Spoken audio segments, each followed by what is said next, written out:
My son pulled my front door shut from the inside. Then he said through the narrow gap, "Dad, this is not a good time. My wife's family is having dinner. Please come back later." My son closed his own front door in my face on a Tuesday night in March. He kept it open just wide enough to speak through, and then shut it. I want to tell you I stood there and yelled. I didn't. Instead, I simply said, "Sure, son." Then I turned around, walked back to my truck, and drove somewhere far more useful than home. My name is Gerald Whitfield. I'm 62 years old. For 31 years, I owned a structural steel company in Nashville, Tennessee, called Whitfield Erectors. We built the structural frames for parking garages, office buildings, and commercial projects all over downtown. I retired 8 months ago. These days, my biggest professional challenge is convincing the sprinkler head on the east side of my yard to cooperate. It hasn't listened to reason yet. Before I tell you what happened next, tell me where you're watching from. I'd genuinely like to know. My wife, Eleanor, and I have been married for 34 years. We have one son, Tyler. He's 33 years old and works as a real estate agent here in Nashville. He married Bailey 2 years ago. The house, the one Tyler closed the door on me in front of, was my house. I paid it off completely 9 years ago. Remember that detail. You're going to need it. Eleanor is 60. She spent 26 years working as a school administrator before retiring. She still runs our home the same way she once ran an entire school, with complete authority and very little patience for nonsense. She's also the funniest person I've ever known, although she'd probably tell you that's only because I set the bar incredibly low. I married her when I was 28, and after all these years, I've never regretted that decision for a single day. My best friend is Roland Banks. He's 64, an insurance claims adjuster who spent 40 years convincing people their water damage was actually pre-existing. We first met in 1986, loading drywall onto a truck during a rainstorm. We've been talking ever since. Every Sunday morning at exactly 9 o'clock, Roland calls me, whether I answer or not, and he refuses to discuss anything serious until he's finished his first cup of coffee. Just in case some of you are keeping track of the timeline, I got married at 28. 34 years of marriage puts me at 62 today, and having a 33-year-old son, well, the numbers all fit. A normal Saturday at our house is pretty simple. Eleanor is usually out in the garden, carefully tending her flowers. I'm in the garage, pretending to fix something that probably wasn't broken in the first place. And around noon, Roland wanders over without an invitation. He insists he can smell my grill from 6 blocks away. I've never bothered arguing with him. About 14 months ago, I had a kidney stone. Nothing life-threatening, just a short outpatient procedure at Cumberland General Hospital. Eleanor happened to be out of town visiting her sister, so Tyler came with me. He stayed by my side while I waited. Right before they wheeled me into surgery, he handed me a document. He told me, "Dad, this is just standard paperwork. The hospital likes families to have someone who can act on their behalf if the sedation lasts longer than expected." Then he added, that he already kept forms like this because of his real estate business. Sometimes clients needed someone to sign documents while they were traveling. That part was true. It just wasn't the whole truth. I was groggy. I trusted my son, and without reading past the first page, I signed the durable power of attorney. I had no idea it also gave him authority over real estate. Honestly, it never even crossed my mind to ask. Nothing happened afterward. Months passed. Life felt normal. Eventually, I forgot the document even existed. Then September arrived. Bailey's father, Dale, lost his job at a distribution center in Clarksville. Only 2 weeks later, Bailey's parents lost their apartment. At almost the same time, Tyler's real estate commissions dried up. He was also behind $18,400 on a business line of credit he'd borrowed to renovate an investment property that still hadn't sold. Serious. He needed money. He needed equity. And he needed somewhere for Bailey's parents to live. In October, using that power of attorney, Tyler signed a quitclaim deed.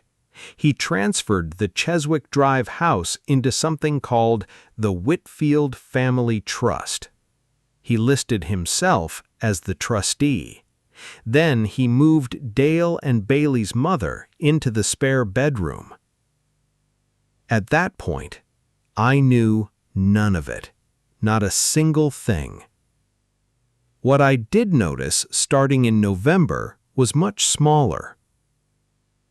A locksmith invoice for $42 suddenly appeared in my email for a service I had never scheduled. I called the company. The woman politely explained the work order had been requested by Tyler Whitfield, listed as the homeowner's son with authorization already on file.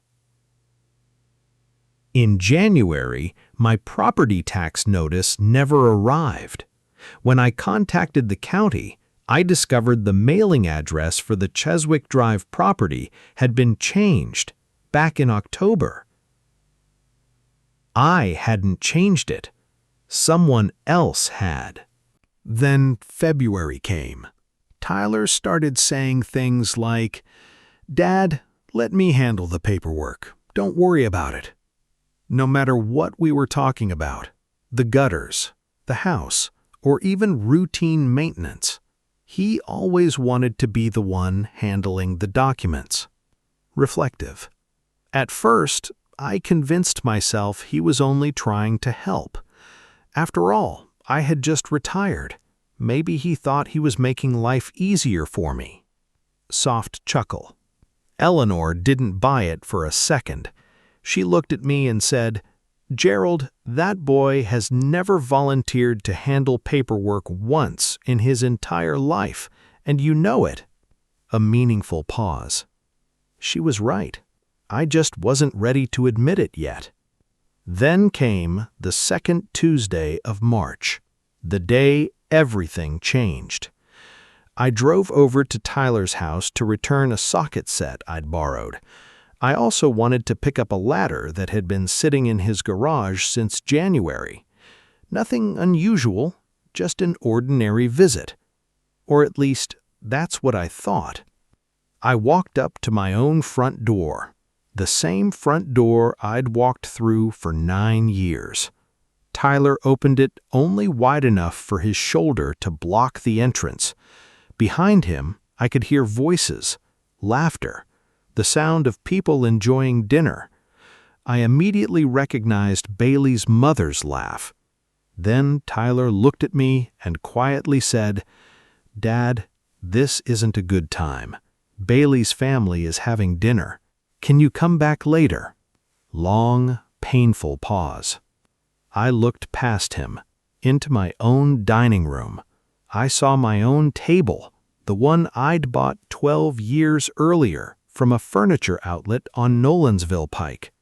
For just a moment, I stood there. Then I simply answered, "Sure, son." I turned around, walked back to my truck, and drove away. Calm, but determined. I didn't call Roland. Not yet. Instead, I drove straight to the Davidson County Register of Deeds office on James Robertson Parkway. 31 years in construction teaches you something important. If you really want to know who owns a piece of property, don't ask people. Go read the recorded documents. The clerk pulled the October filing, a quitclaim deed for the Cheswick Drive property. The grantor was listed as Gerald Whitfield. The property had been transferred to the Whitfield Family Trust. At the bottom, I saw the words that made my hands go completely still. Heavy silence. It wasn't a forged signature. That wasn't the truth.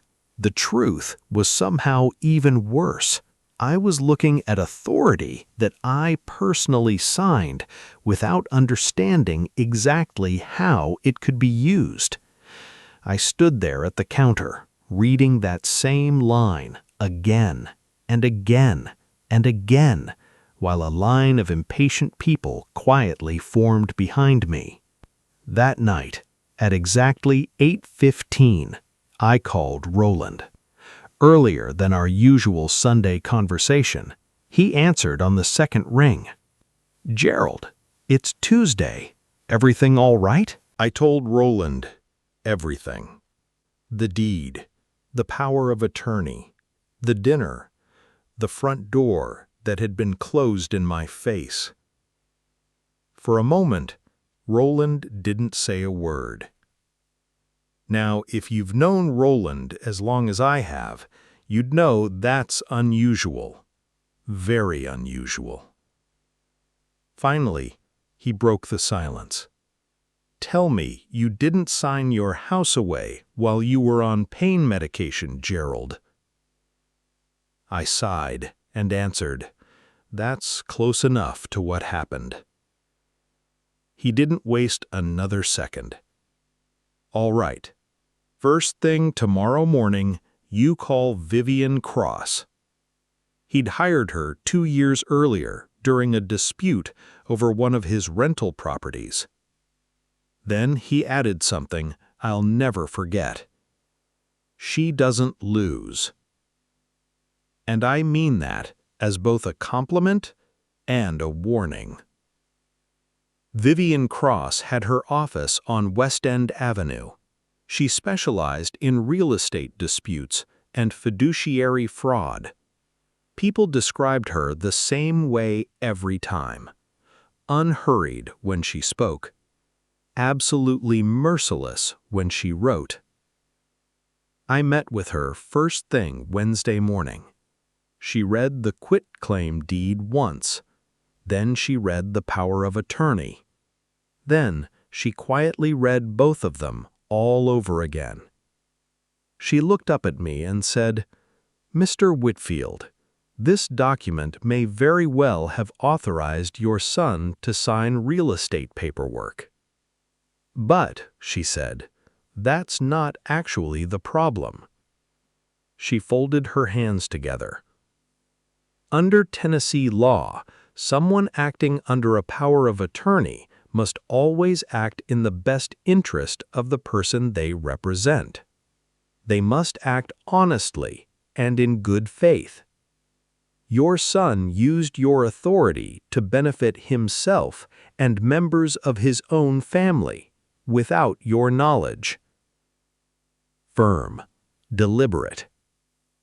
That's called self-dealing, and it's a breach of fiduciary duty, regardless of what this document technically allowed.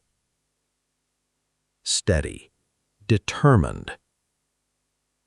Thursday morning, Vivian filed a petition asking the court to void the deed. That same afternoon, she recorded a lis pendens, making sure no one could sell, refinance, or transfer the property while the case remained open. Then she officially revoked Tyler's managing broker. Real estate brokers have a legal responsibility to supervise the agents working under them. And once a civil fraud petition became part of the public record, most brokerages wanted no part of it. The hearing was scheduled for the very next Friday, much faster than I expected. Vivian argued that the situation demanded immediate action because people who weren't legal owners were already living inside my home. The hearing came the following Friday, much sooner than I had expected, mostly because Vivian convinced the court that every day mattered while people who weren't the legal owners were living inside my house.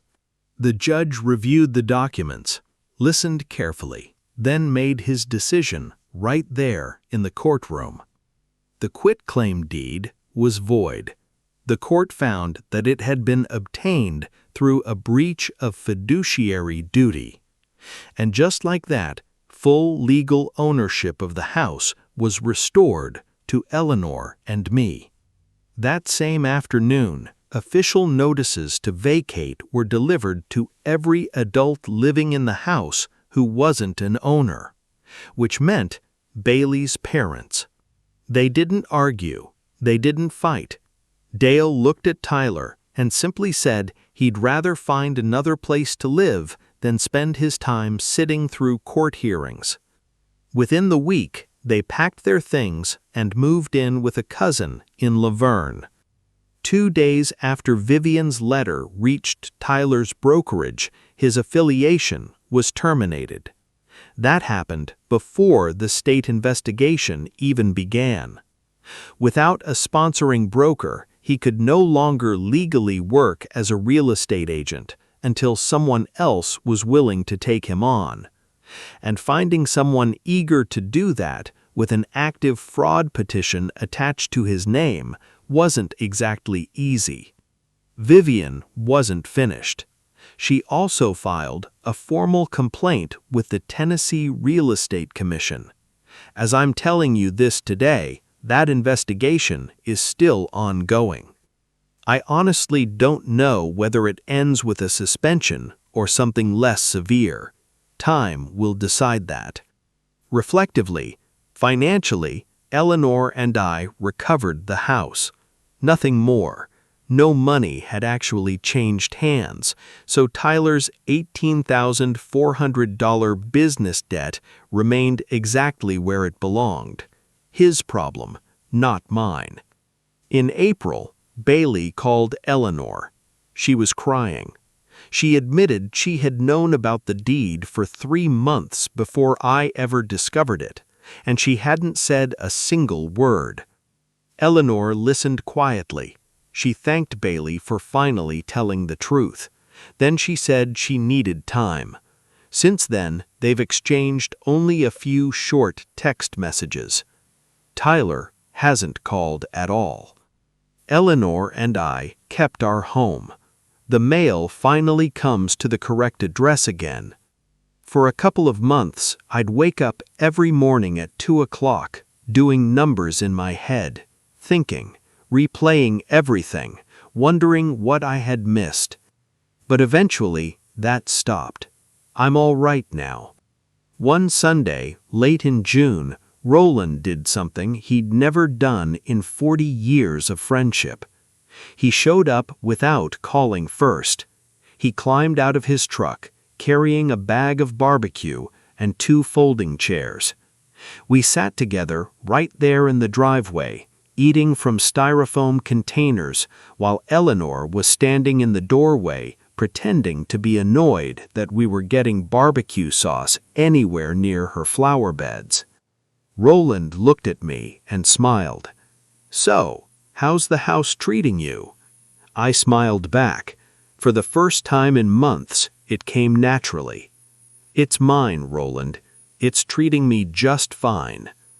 From the doorway, Eleanor shouted, "If either of you gets barbecue sauce on my hydrangeas, I'm filing my own petition." Roland laughed so hard he nearly dropped his plate off the tailgate. It wasn't some dramatic ending. No grand speech, no celebration. Just barbecue getting cold on a hot July afternoon. My wife teasing us about her flowers. My oldest friend laughing beside me. And for the first time in many months, I wasn't lying awake doing the math in my head anymore. Sometimes the greatest revenge isn't taking something back, it's simply finding your peace again.